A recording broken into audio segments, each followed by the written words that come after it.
We've got some fresh Hey, new it's young Luis. talent And doing some I'm things that I Luis. know And you you're haven't listening to the heard Content before. is Profit podcast. Listen. We spent the last 4 years learning the strategies and techniques from some of the top marketers in the world on how to create content that turn into profit. If you'd like to learn more about how to turn your content into profit, go to contentisprofit.com. Yeah. Oh yeah, I just realized I deleted like half of the intro. Yeah, after setting up today's you did episode. the wrong cheat sheet, man. Yeah, Come on, that's it's fine. okay. It's okay. It's all good because today we have an awesome guest. He's gonna bring up the heat, guys. He's gonna talk about how to master money. Doesn't matter who you are. All right. I like this topic already. I like it. FONZI, do we have a sponsor today? Indeed, we do. Thank you for asking. Yeah, and your you're sponsor welcome. for today's You're welcome. episode is the BIZBROS with Content Momentum. And you might be asking yourself, what is Content Momentum? Well, if you are listening to this long-form content, this podcast, or you produce a long-form piece of content like a video like this one, I got all mixed up right now. But it doesn't matter. If you make long-form content and you want it turned into value-packed, bite-sized assets, so then you can set into social media like little minions and get you clients, then we want to help you out. All right, reach out at BIZBROS on Instagram, on Facebook. Wow, that was a tough one. You got through it. Guys, if you want to listen to the right intro, to the right FONZI, to everything right, please do not forget to subscribe. Smash that subscribe button and follow us on social media at the BIZBROS Co. Today he has a little bit of a concussion, so we're good. We're good. I've heard that if you smash the subscribe button, the concussion goes away. But guys, if you find this episode impactful, please don't forget to share it with everybody and leave a 5-star review. Thank you. That's right, guys. So first of all, I have one word for everybody. Referrals. That's right. We often forget to ask for referrals. And guess what? They are very important. That's how we got today's incredible guest. It happens to be interviewed. Hold on. It happens. We interviewed his business partner. Shout out to Chantel. Yeah. And when we asked for referrals, she pointed out as today's guest. Let's go. Oh yeah. And today's topic, it is pretty amazing too. We could say it is somewhat of a taboo topic. We're going to be talking all about the bacon, the Benjis, the moolah, or as it is commonly referred to in the Merriam-Webster dictionary, money.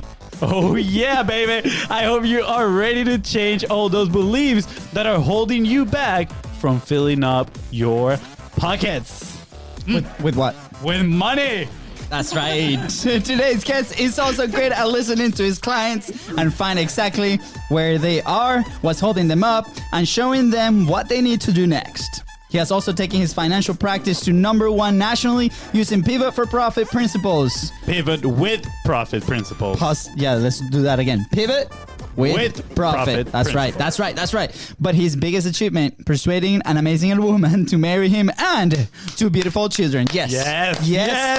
Let me tell you, that is heartwarming, guys. I know. FONZI has not mastered that one yet. I have not He has indeed. not mastered Please that one. welcome Pivot with Profit Master, amazing husband and father, Mr. Dollar Bills, Money Man Myers. Let's go! Let's go, baby. Hey, man. How are y'all? I think we need to talk about the concussion a little bit more. Yes, I mean, please. you just glossed over that. You got a concussion. Hey, It's crazy. It was a tough one to pull this through. You know, like let me tell you, I had this filter in my computer that it like takes the blue light away, so everything looks very yellowish. And the part of my script that I have to read is red. So it blends in with the screen. It was so difficult to look at it.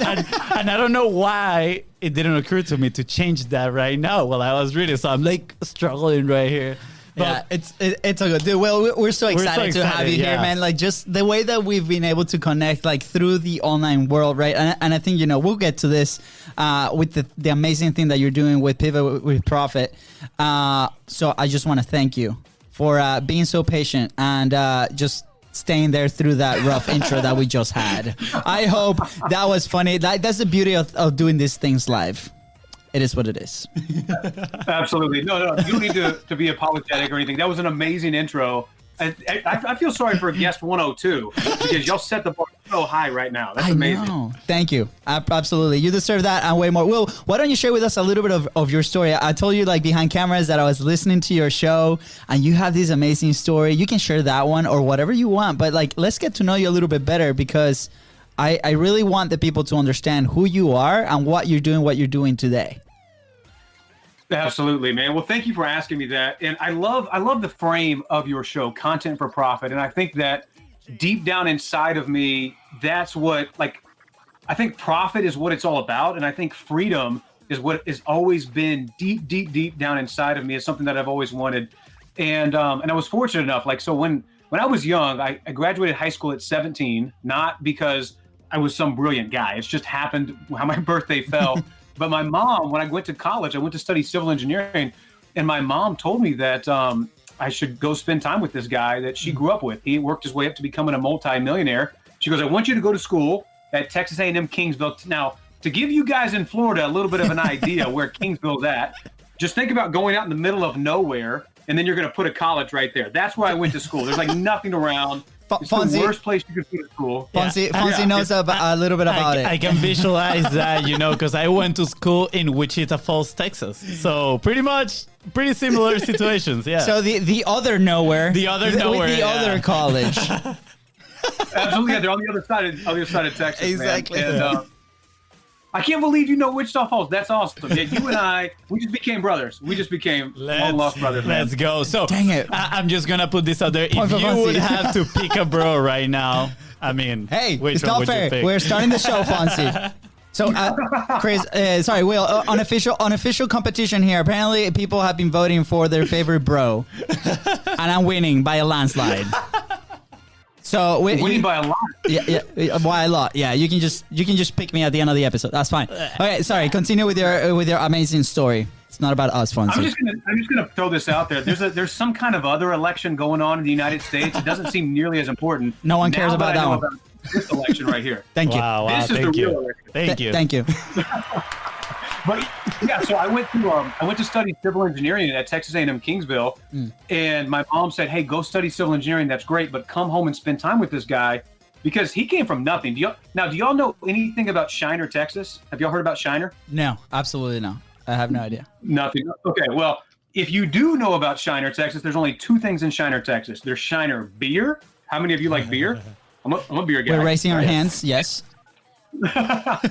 And football. That's it. And this guy came from nothing to do that. Now, to give you a little bit of background of where I came from, my mom was a glorified secretary. My dad was an air conditioning guy in the state of Florida, in the state of Texas. Air conditioning is a really popular thing. I mean, I'm a fan.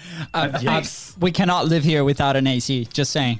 Is there any better invention than air conditioning? I don't know. No. It's rough, gotta be yeah. top 3. Yes. It's gotta be top three. So anyway, my dad was an air conditioning guy, and in the summer times, I would be in the attic, like running ductwork and doing all this stuff. So like my family worked really hard for money, but we never had a lot of money. And so when my mom told me this, to go spend time with this guy, he knows something about money that we don't. I'm a good son. And I listened and I followed what she said. And so in one of the first interactions that I had with him, I realized right away that wealthy people look at money differently than my family did. And that was very disturbing and very shocking to me, but it also opened my eyes. And it was almost like I was looking down these two paths. Like I can pick path A, which is how I was raised. And to give you an idea of how broke okay, let's play a game. So I'm gonna say how broke. I'm gonna give you an idea of how broke we were. Then you two say, how broke were you? Okay. Sounds good. You ready? Okay. Okay, guys. I'm gonna give you an idea of how broke we were. How broke were you? Is that good? We were so broke that my family, they got gift cards, right? So just to give you an idea of how broke we were, they got gift cards from their job. They worked in the city of Austin. My dad was AC. My mom was secretary. They took their gift cards to the sporting goods store and they bought a tent with their gift cards. They were supposed to buy work boots. How messed up is that, by the way? So they got, instead of work boots, they combined them, got a tent, and we went on our first family vacation in a tent. But that's not all. Guys, you want to know how broke we were? How broke were you? we were so broke that once we finished that vacation, now this is a vacation in a tent, camping outside, outdoors, in Texas, in the summertime. How pleasant do you think that was? It was miserable. Yeah. But we were so broke that we took the tent. I don't know if I should say this publicly, but we took the tent, we returned it to the sporting goods store to get our money back to go like buy dinner. So that gives you an idea of like where we came from. Like my first vacation as like a 10-year-old, our first family trip was on borrowed money tent camping. No offense to like the tent campers in the audience. Like if, I don't know if anybody's serving that niche, you know, the tent camper. Anyway, maybe. No Probably. So that's how broke we were. And then I realized right away that my family, here's the big thing, thinks differently about money than the wealthy people do. Wealthy people think about everything completely different when it comes to money. And that was my first path. That was my first, like at 17 going, oh my gosh, I have like, this is a major life choice. Yeah. Am I going to do what I've been taught and trained? And there's a lot of pull to that. There's a lot of cultural pull and family pull and, you know, loyalty and all that stuff to just do what your dad and mom say versus what this new, and it was almost like fog, like you're walking down a dark path and you don't know what's going to be beyond your next step.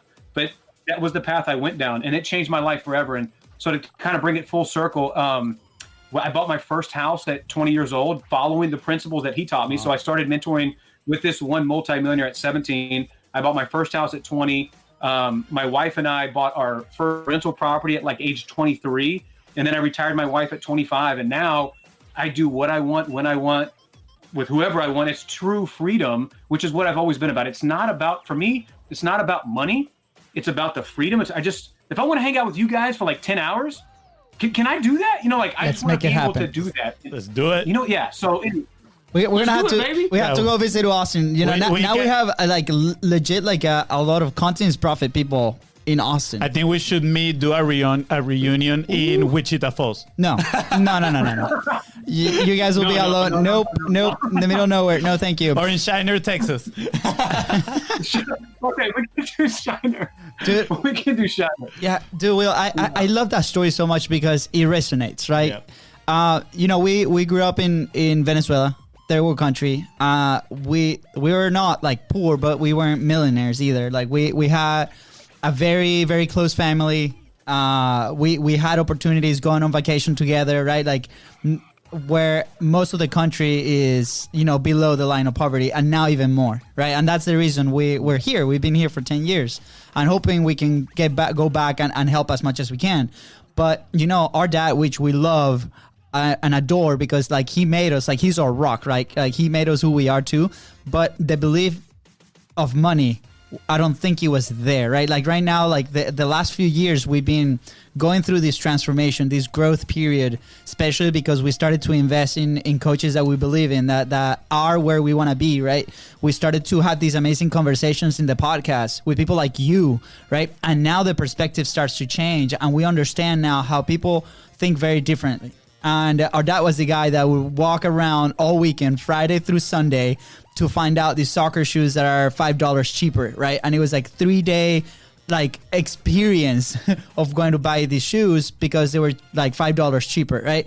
And that, to me, that marked me, right? You know, we have several experiences like that. And now we're trying to change that, right? Because before it's like, okay, getting money like is hard, or like it was, the dynamic was very different because our mom was like, she's one of those that are like, if you believe it, it will come, right? Like it doesn't matter, like it will be here, right? And my dad was the complete opposite. He was like worrying all the time. He's like, man, the money and this, and it was a very weird dynamic at home. So that's why this resonates so much. It wasn't like our parents were like, go learn about these guys. We find out very like late that we had to go do that, right? And I'm like, man, how fortunate are you, Will, that you know, from that age, you were like, man, I'm learning from these amazing people. So for those listening, right, if you haven't done that, please go ahead and find that person. Find those guys. Find those shows. There's so much information out there that you can pick and choose from. And, you know, Will can be a great person for that. Or another plug for Continuous Profit, too. Yeah, I mean, obviously, I agree with what my brother said. You know, it's very relatable in that sense, growing up with what you could call false beliefs around money, right? Yeah. Which I feel a lot of people know. And it is such a a broad topic, I feel, money, right? And understanding money, and especially now that we become business owners, it's a whole different deal, right? With tax and all that stuff. But I'm curious, right? In your journey, when you met this guy, right? And he started mentoring you, what were some of the challenges that you went through? Because you said it was like being surrounded by fog, right? Like, I'm guessing you didn't know exactly where you were going. It was like one lesson at a time. But, you know, what were those challenges trying to get rid of your false beliefs around money? And what were those false beliefs that you later managed to recognize, right? And said, wow, I believe that around money that is totally false, right? Because maybe by going there, we can help some people relate, right? Maybe you can help us relate at some point and elevate our money game. Yeah, that's such a good question. And I remember some of the pain I went through to find the answer. So thank you for asking that. I'll give you two things. Back to Luis, when you were talking about your dad hunting all weekend to find a pair of shoes $5 cheaper, that gave me like a flashback to my dad. And my dad did a very similar thing. So here's the thing, here's the crazy thing about false beliefs. I've always said that our brain is a giant justification machine. Like, this thing is always justifying. And like, y'all are brothers. I've got two sisters.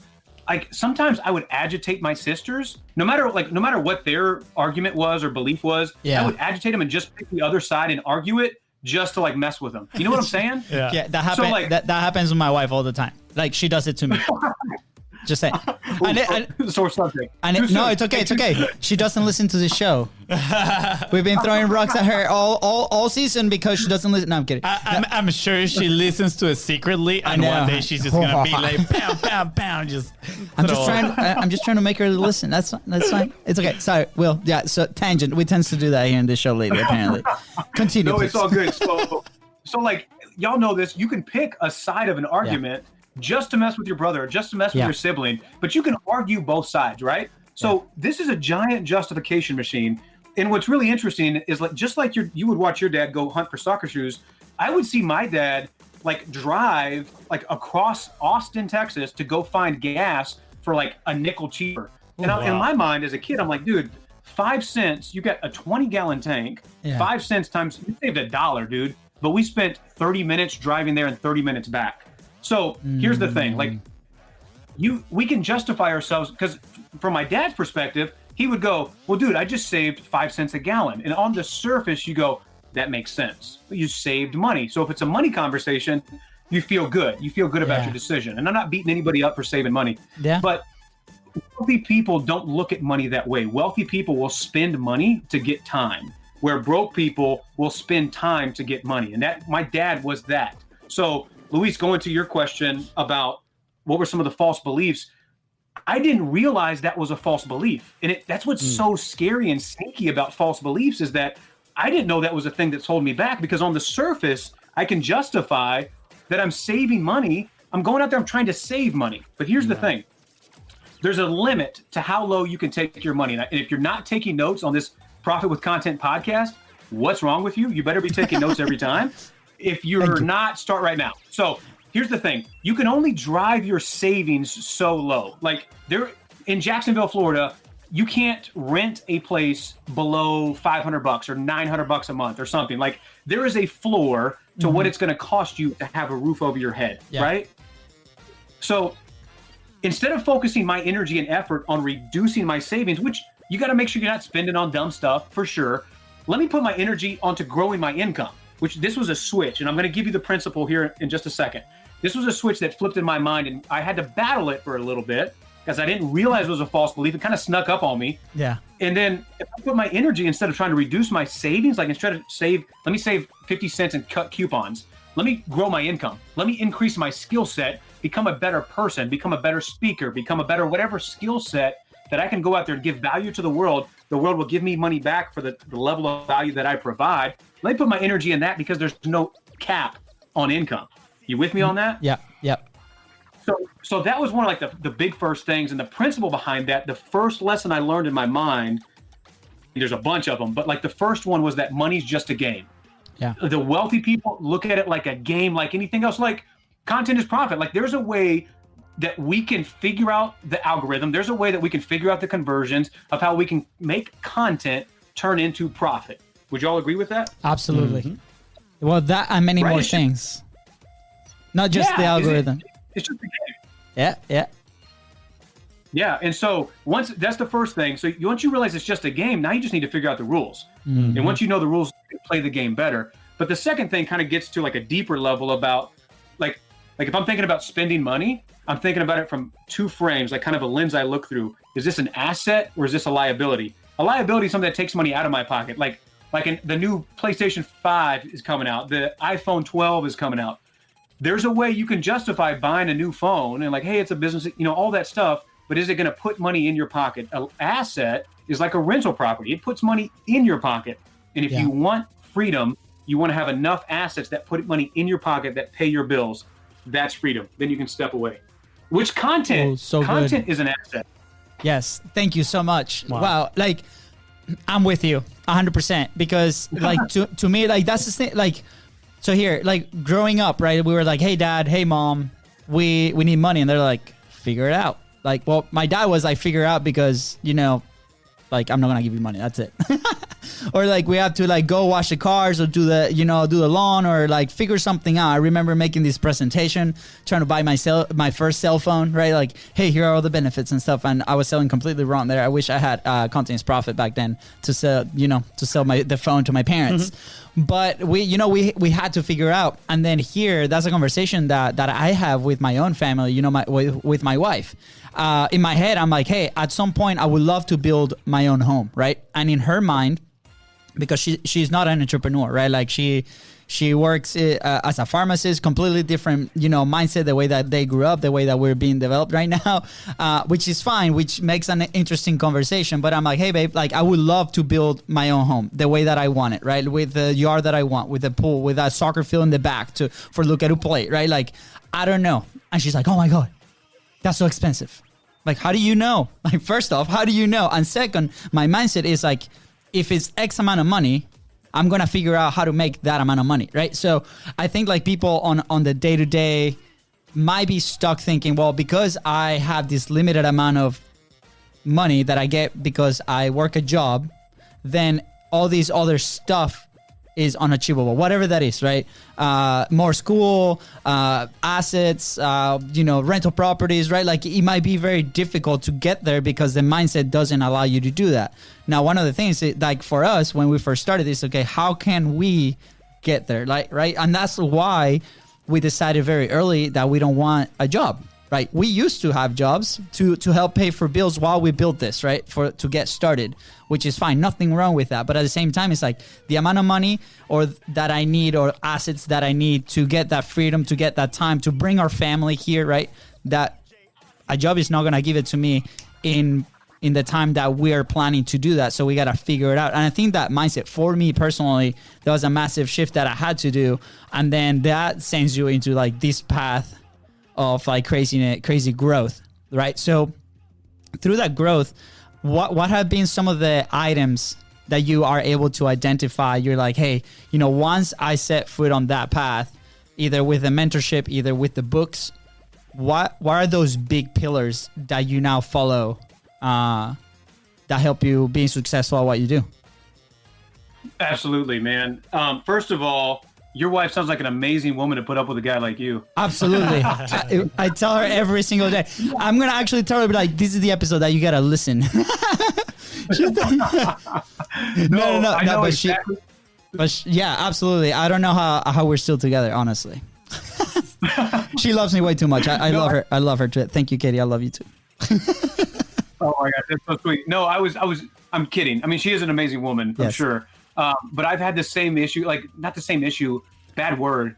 See, this is why I get in trouble with my wife, because I picked the wrong word. Like, no, that's not what I meant. What I meant to say was, like, so there's a mindset difference between like where my wife comes from and where I come from. But that's kind of the beauty of like a marriage. Like we're working through these things together as we grow and on this beautiful journey. But I think one of the first big pillars to me was seeing that people are playing different games. And I think the media does and you got to be careful, like social media, there's a great saying by Jim Rohn. He says, you are the average of the 5 people you hang around.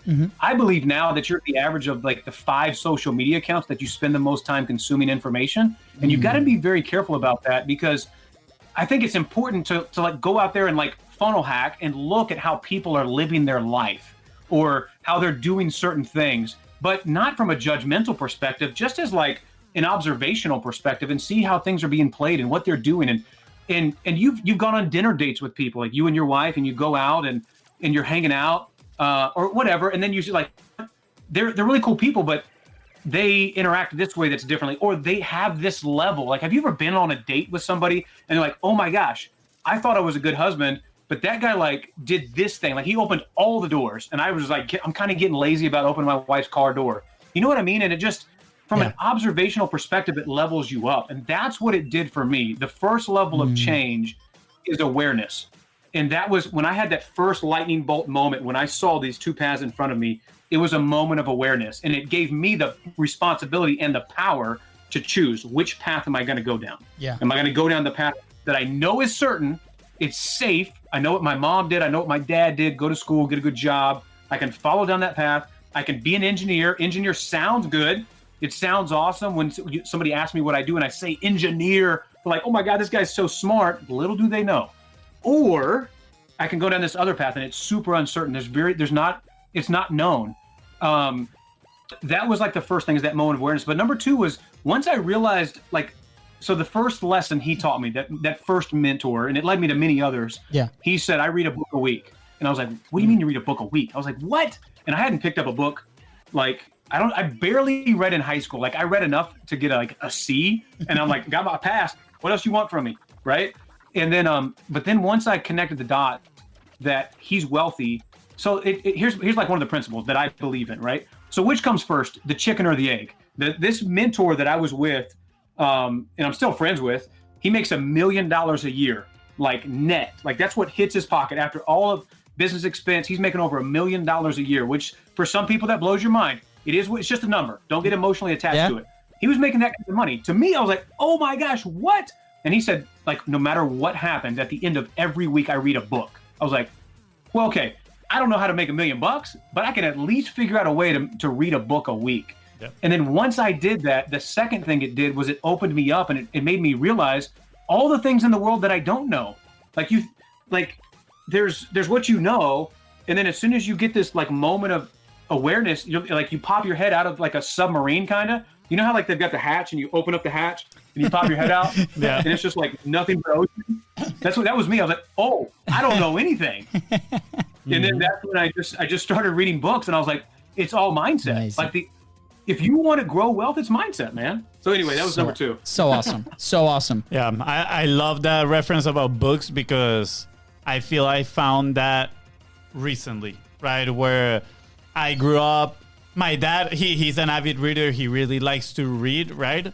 But he tried to instill this reading habit in us, but he did it in a way where we saw it more as a negative as thing. A punishment, right? Yeah. Because he would be like, you're punished, no TV, you have to read. So every single time I was like, I don't want to read because it's a punishment, right? So I grew up exactly like that. Like I didn't pick up other sort of books or anything besides school books, and not even like I would look for them online and then just look for the part where the answer was.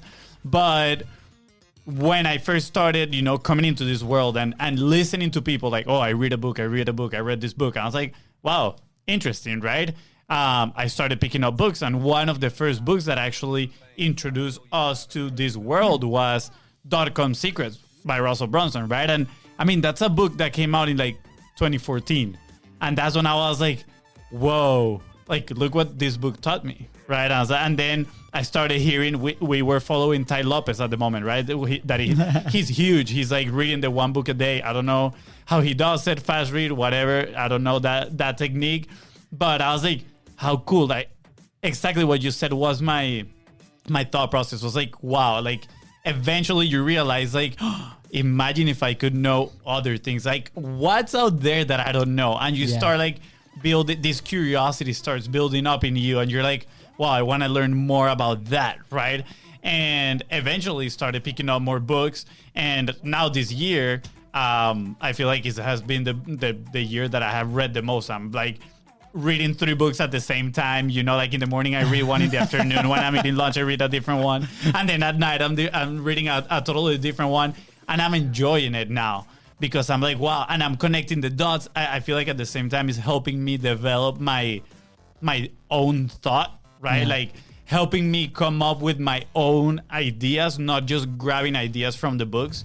So I mean, I love it. I absolutely love that. And just so you know, by the end of the podcast, we'll probably ask you some questions some recommendations about books. Yeah, for sure. So this concept came up. I first was like familiar with it when we were in a presentation with Steve Larsen, and then later our own, and then later with Alex Sharfin. So as we started to read more books, right, we started getting a lot of points of view from a lot of people, right? This is this way, then somebody else is like opposing to that, and then we'll read a third one on the topic, and they're like, it's like in between, in the middle. How do you filter the information? How do you go through? Because clearly those authors are very successful at what they do, but they might have very opposing points of view. So how do you filter that information, and then how do you take that information and apply it to your day to day? That's such a good question, because there's so much information out there. How do you figure it out, right? Okay, so let's think about this. Do y'all know anything about soccer? Maybe once a thing or two. Do you use your feet to kick the ball? Okay, so let's try to do this. We might mess all this up, but it's going to be an adventure together. So let's do it. Okay, you ready? So ready. So what makes Messi so great at soccer? Like, what's his strength in the game? Everything. He's like the god. Well, I personally think that he does always very similar things in a very good, but he's the best at doing those. Like, if you see him play the way he plays, he's not like fancy. He doesn't do like these crazy moves. He's very consistent on the moves that he does, but he always does them like crazy. Like, it's impossible to take the ball away from him. Yeah, he's very consistent on the way that he dribbles the ball, especially like how he attacks like to the goal, the way that he shoots the ball. I mean, Messi is a very complete player, honestly. But I like it. I like where you're going. He has a very specific way to play. There was a big controversy. He's a great player. He's he's like the greatest of all time, right? I agree. Arguably. I agree with that. Yeah. Yes. And now there was controversy because we thought he might leave his team this summer. It got super weird, and so would you say that whatever team we put him on, he's going to be successful in what he does, even if it's a terrible team? I personally, he's going to be great, and he can. Yeah, I believe he would be successful. Yeah, I think he would to an extent, right? Because even in the team that he plays now, the Barcelona, right? Like where he had teammates around him that elevated his game, it was like unstoppable, right? Like you see, this season is probably the worst start of the season that they've had in the last 20 years. He's still the same player, but who's around him, right? I mean, he's been consistent for like 20 years. You know, there's no player that has done that. Yeah. I do agree. I think if he goes to a different team, will the team become the best team in the world? No. Will he still be the best in history? I think yes. Yes, absolutely. Now there's things about his game that make him great. Now he is really an all-around player. And the thing is that we can take him and we can put him anywhere, and it's going to elevate the team. And there's like, even if the strategy, soccer has a bunch of different strategies. There's all kinds of things you can do strategically, like as a strategy to win the game. But being a great player, like there's principles in his game. Like one of the principles, the fundamentals you've got to be good at is dribbling with the soccer ball, right? Mm-hmm. And you've also got to be able to shoot and score, and you've got to be able to shoot and score at range, and there's so many different things to the game. Yeah. You can break them down. Like, I think about it like in a very big, broad term, there's like soccer, the game. And then you can get really, really like niched into like fundamentals of the game. So when I'm reading something, I do it in a very similar way, in that there's foundational things that you're never going to persuade me to believe. Like, for example, in my content, I'm never going to cuss. Like, you're just never going to hear me say a cuss word.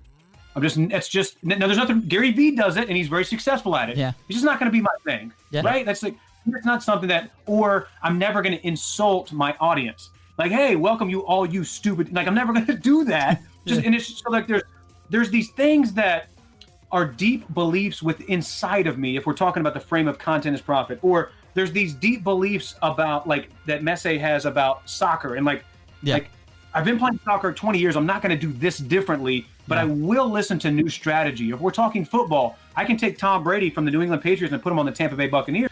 And the offense may be different, but there's fundamentals to the game that are never going to change. And you can take those fundamentals in 2020, and then you can look back in time to like 1890. To give you an example of what I mean, there's a book. Now, this is a heavy book. I don't recommend this to anybody that's like just getting in the game of reading, but it's on Andrew Carnegie. It's I think it was published in 2014, and it's called Carnegie. Andrew Carnegie is one of my favorite entrepreneurs of all time because he's got this amazing quote. He says, I'm going to spend the first half of my life building wealth, and I'm going to spend the second half of my wealth giving it all away. And that wasn't just lip service. That's what he did. Have y'all heard of Carnegie Hall? Yes. You know, like the big, that's him. Carnegie Library, that's him. There are people in 2020. Now, Andrew Carnegie, I think he died like in 1901 or something like that. I don't remember. He died like over 100 years ago. People are living on a pension that he established. He knew he was dying faster than he could give away all of his money because he made so much money. Isn't that a great problem to have? Yeah. I'm in for that problem, right? So he was dying faster than he could give all of his billions away. So he established a pension. People are still living off of that money today. That's how great the guy was. But to give you like a full circle on your question of like, how do I read books and like filter out the information and like what's true, what's not true? Because all these people are successful. Even back in it was during the Civil War, so it was like 1865, 1867, something like that. It was like before then, but he had bought some stock. Now, don't get too caught up on like the details. The principle is what we're going for. So he bought some stock. The stock paid a dividend, which means it pays him income just for owning the share, for investing in the company. And he got his first dividend check. He was like 16 years old.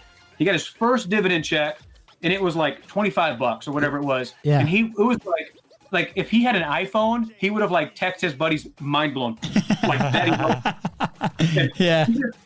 He couldn't believe that he invested in a company and he got a dividend. Like I gave them money, and they're sending me money back. And I'm going to get this like every month or every quarter. It was like, he couldn't believe it. Yeah. And there's this great quote in there about like what he was telling his family. He's like, I can't believe, and he had made good money as an employee, like trading time for money. But the dividend check of like, I totally forgot I invested in this company and the money just showed up. Like that was so mind blowing to him that he built his entire life on that. So when I'm reading information, there's these principles, there's these foundational things like I'm going to seek income that doesn't require me to be there. It was mind blowing in 1857 to Andrew Carnegie, and it was mind blowing to me at 23 years old when I first had my rental property. My mortgage on my rental property was $971. The income check that I received was $1,350. So it was like almost like a $400 profit. That was so mind-blowing to me that for the rest of my life, I'm going to commit to mailbox money. All of my time is going to go to that principle. Yeah. The same thing, because that's time-tested. So I'm looking for those frameworks. I'm looking for that. Charlie Munger is another guy I mentored with, and I'll wrap this up. But Charlie Munger is another guy I mentored with. He's a co-founder of a company called Berkshire Hathaway. Mm-hmm. Most people don't know that name, but they do know Warren Buffett. That's his co-founder. Charlie calls them mental lattice works. It's a way that you look at the world that's like based in reality. And if it doesn't measure up against this lattice work, then you discard it. Whether that's a faith, whether that's a way that you're going to treat your spouse, whether that's a way that you're going to raise your kids. Like if your dad yelled at you a lot as a kid, and you're like, I'm never going to yell. Yeah. So if a book tells me that you got to yell and beat your kids, you know what I mean? Like there's those things that you have to be okay with the rest of your life and living that way. And if it follows, because to wrap all this up, there's a million different ways to be successful. I think the most important thing is that you're congruent with who you are as a person. So then you can develop a belief system inside of you that nothing can knock down, because the storm comes for every entrepreneur. And if you're strong with your partner, you're strong with your spouse, then you can weather any storm. Yeah. Does that answer your question at all? I love that, because I relate this to going back to building your own business, right? When we first started, we were shiny object syndrome. Let's jump from one strategy to the other, trying to figure out the fastest way to make money, right? The fastest way to grow our business. And we would end up nowhere, literally. And it wasn't until we decided to, okay, what are the principles, right? Let's focus on those that work for us and be consistent with them. And that's what I'm listening in your message right now, is that you are trying to understand the principles behind all these frameworks, all these strategies, and then you're saying, okay, which one of these is going to benefit me, my way of living, right? My ethics, my values, everything. Yeah. And I'm going to stick with that one and be consistent through the rest of my life. And I mean, it's no secret, right? Like you mentioned Munger, right? And Warren Buffett, he has been like one of the most consistent, investors in history, right? If not the most. And he does that one thing. And they stick to it. And the more I look at successful people, I notice like the more consistent they are with that one thing they do, which is amazing. So when my brother asked that question not too long ago, I actually came across this statement that it was like, if you want to, like, you can read a bunch of, and again, this is paraphrasing totally, but you can read a bunch of books, but your goal should be to find the principles in those, because a lot of them are going to have those ideas, right? Like these different strategies from people, colliding against each other. But I feel like the principles, like you said, they stand through time. Like they are never going to change. So once you find those principles, I guess, would you say you're actually able to master a topic? So I'm guessing now you, through your story, you managed to learn the principles about money, right? About not only managing money, but making money, right? Making the money work for you. And now you're able to do that consistently throughout time. I love it. I wanna throw a picture out there too, like, because yes, you answered our questions, and I love it, because like I was that guy that would like read these like 5 different books, and then I was like all confused because each one of them was selling something different, right? And then it wasn't until somebody told me, like, go find those principles. Like, what does apply to you? Like, I'll give you permission to like think this way, right? And I was like, oh man, thank you, right? Like, what was I expecting, right? And we do it. We now preach it with publishing. There's so many things that you can do around content, and we had that issue when we first started with content, right? People are like, we want content, we want this, and we're like, okay, there's like a bajillion like strategies, and it wasn't until we executed on the one thing, right? Under one principle that everybody said, like I think it was like Jay Owen, he's a very successful agency owner. He's like, it doesn't matter what cadence you use, as long as you're consistent, you're gonna see the results. And we're like, absolutely. So we grabbed that and we're like, okay, consistency is one, right? And we saw it with the previous Facebook Lives that we were doing, and then we're like, okay, the only metric that we're gonna measure when we start is consistency, because without that, we cannot, like, that's the base. Without that, no other results are coming. So after that, we can start playing with it. But then it becomes about what is that one principle that applies to us, right? So with different types of content, obviously there's different types of strategy. It will come at some point. But today, what can I execute right now, right? And obviously, I put it in the context of content because that's what we do. But it can apply for everything in your life. Working out, investing, is the same thing. Like, what applies to you? And then take action consistently. And then from there, that base is going to be strong enough so then you can start adding those Lego pieces afterwards. So I love it. Thank you so much. Now, I'm assuming those are some of the principles that you guys are bringing to Pivot with Profit and helping a bunch of amazing businesses out there through these harsh times. Can you tell us a little bit more about it?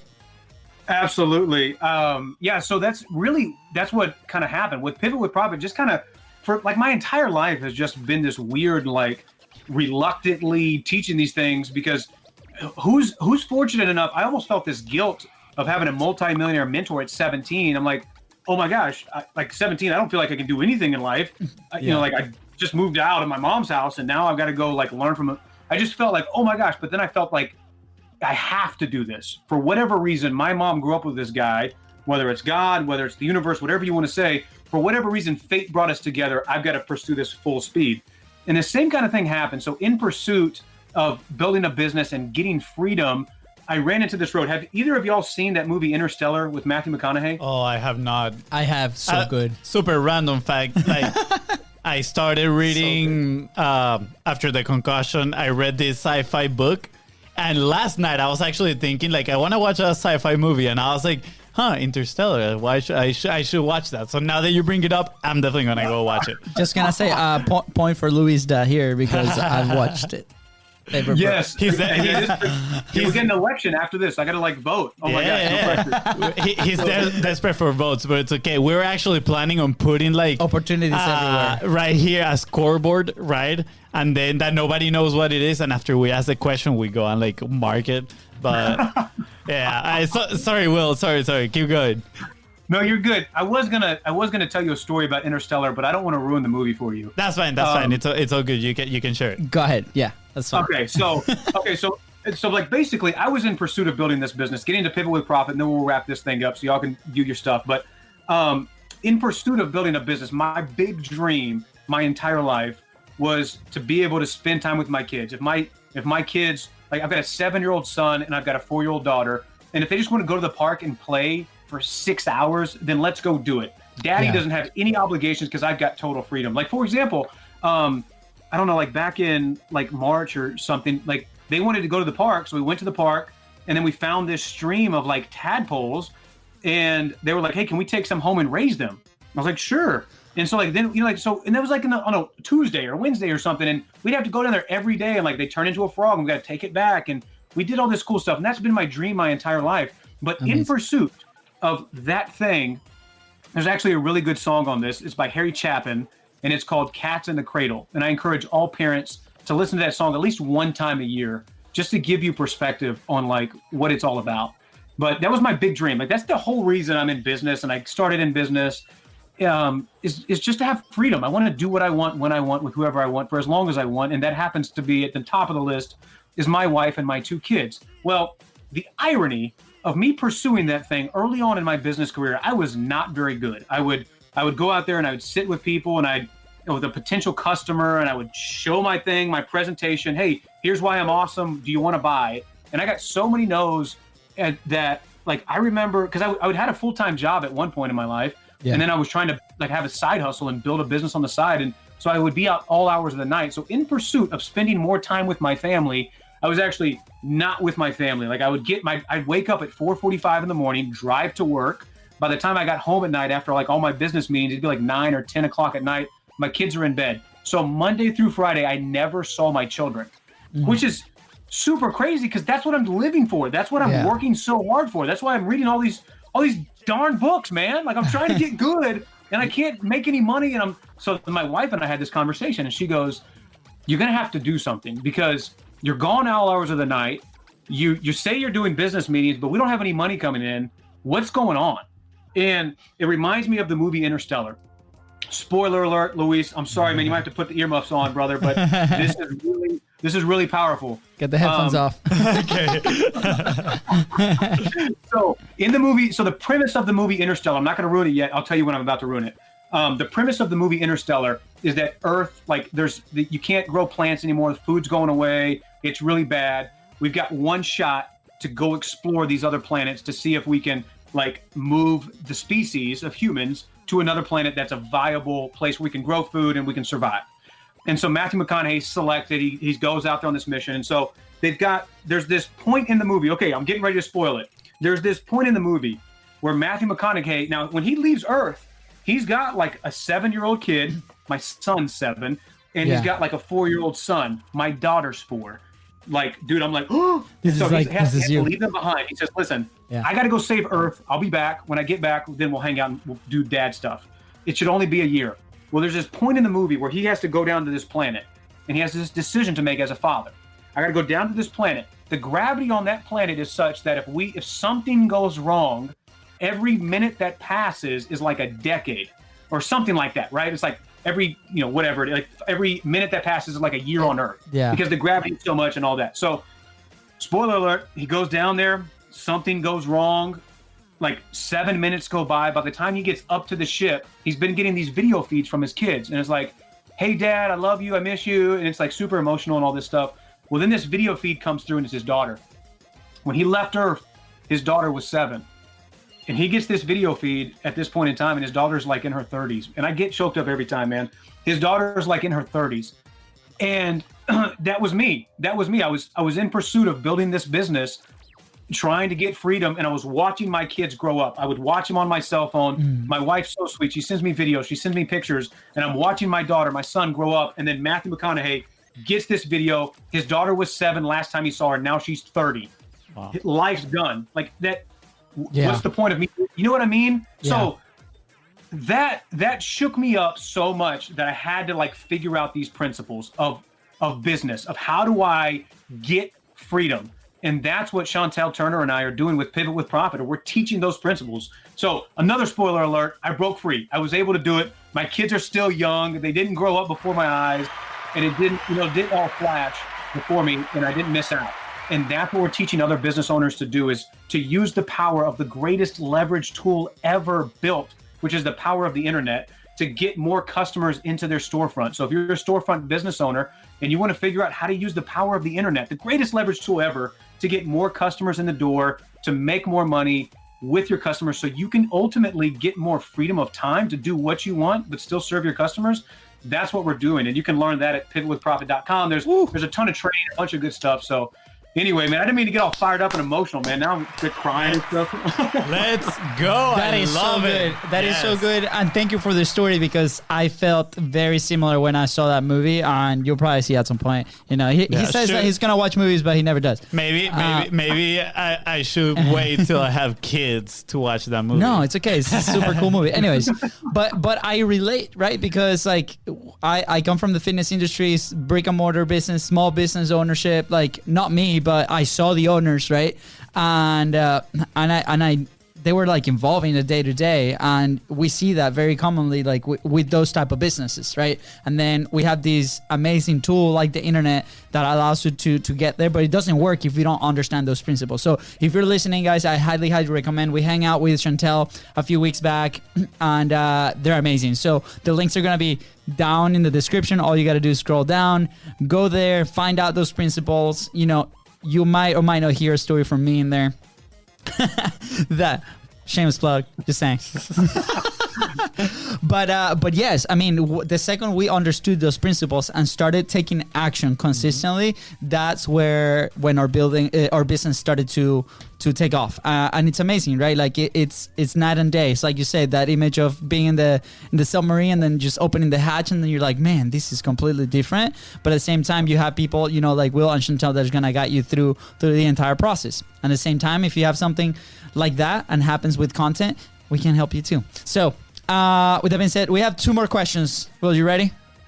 Let's do this. I'm in. All right. So what is an awesome action point that anybody can do today to move that needle forward, right? How can we get a win after the action point that you're going to give us today? Oh, about like money? You talking about with money? It could be money. It could be pivot with profit. It could be something that we can do today to move that needle, right? What do we need to understand? What is like something very like easy, simple, so we can get that win and get that momentum, so then we can move the needle? Yeah, so there's 3 steps to financial freedom. You've got to pay yourself first. You've got to reduce your taxes to the legal minimum. We learned that with business owners. And you have to control your income. So the first point to do is to practice paying yourself first. That's a principle taught in a book called The Richest Man in Babylon. I encourage all of you to read it. Yes. If you don't have time to read it, then pay yourself first. That's the principle. A portion of all you earn is yours to keep. Why are you working so hard if you're not going to pay yourself first? So it doesn't matter. Just you have to start with something. If it's $10 a week, put it in your savings account. Practice the principle of every time that you get paid, some piece of that goes to your future self, to some version of you in the future. And then, you know, I can teach you all the other principles, but you just got to start there. I would start there, paying yourself first. It's single-handedly the greatest thing you could ever do. A portion of all you earn is yours to keep forever. So love good. it. Love it. Let's go write a check right now. Fonzie can start his bank account. It's good. Yeah, let's go. Time to get that 8-figure bank account. I mean, well, I'm not kidding. I mean, it's been for real. Eventually, it'll be there. It'll be there. I'm visualizing. I'm sending energy. I'm putting in the work. So let's go, guys. Let's get it. Let's go. I love it. All right. So we know that you publish a little bit, right? And you've been around publishing for quite a bit, and you've been around books. Where will you be? I'm gonna reframe this question, or if you want to answer it that way, you can. Where will you be if you did not publish, or where will you be if you never like taking in this advice from that guy at 17? Oh my gosh. If I never took advice from that mentor, my life wouldn't be where it's at now for sure, 100%. And it wouldn't be for the good. My life would be worse off because it's just like the catalyst of everything that happened. Like it led me to one book, and the next book led me to the next one, and the next one, and the next, and then this action. And then, I mean, I would probably be fatter. I'd probably be unhealthier just because my mind wouldn't be open to new ideas. I wouldn't be open to maybe I shouldn't eat so much sugar. Like everything. Maybe I wouldn't like read a relationship book to improve with my wife. I wouldn't read a parenting book to improve with my kids. So that one thing, I would be worse in like every category of life. And then publishing, if I didn't publish as often as I do, I don't know that I would have clarity in my message, which means that I don't know that I would have clarity in like my life. It just, the more I publish, the more I get my message out there, like whether a big audience, a small audience, it doesn't matter. The more times that I do it, the more clarity that I get. And then when I'm teaching people and I'm seeing the reactions and they're giving me feedback and I'm refining my message, you really see this, and I get better. Publishing makes you better at everything, but you really see this when you're trying to explain something to a kid. Albert Einstein said, you don't really understand something until you can explain it to a 5-year-old. And that's the truth. Like how many of us out there that are publishing can explain it where a child can understand what you're talking about? Yeah. And so I think publishing more gets you that better. Absolutely. I love it. We often say that one of the benefits that publishing has had for us is, helping us put those thoughts into words, and to build up on that, what you just said, even making it easier to understand for people. It's a win-win-win. So thank you so much for sharing that. Oh, so good. Well, thank you. Like today's episode has been full of golden boulders, how we call it. Before we leave, we've talked about books. And again, I usually ask this question off cameras. But what is one book that changed your life, or at least challenge some of the beliefs that you had?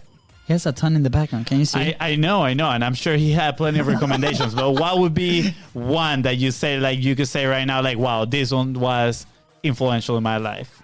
Man, I'm going to give you one that I don't typically recommend a whole lot, but you wouldn't believe this, or you probably wouldn't think this, but I'm more of an introvert. I would rather not be on camera. I'd rather not be speaking. But because I happened to grow up with this guy that I had to, because I had this insider information from the wealthy, and people needed to know about it because that's where I came from. So I just kind of went to those people first. Yeah. But I really struggled with timidity, being timid, being scared, being like, what are they going to say about me? I really struggled with that.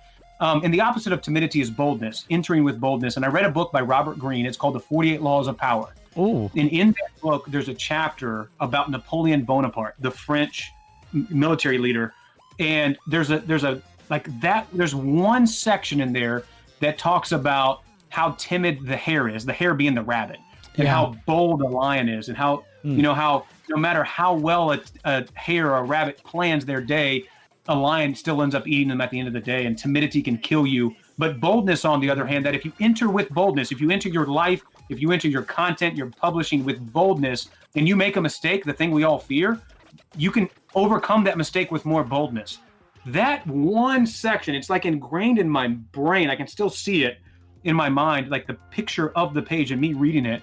That changed my course forever because I became okay with boldness, with entering life with boldness and not being the previous version of me that's timid all the time. And so it's kind of not on topic to what we talked about, but it kind of is. So 48 Laws of Power by Robert Greene.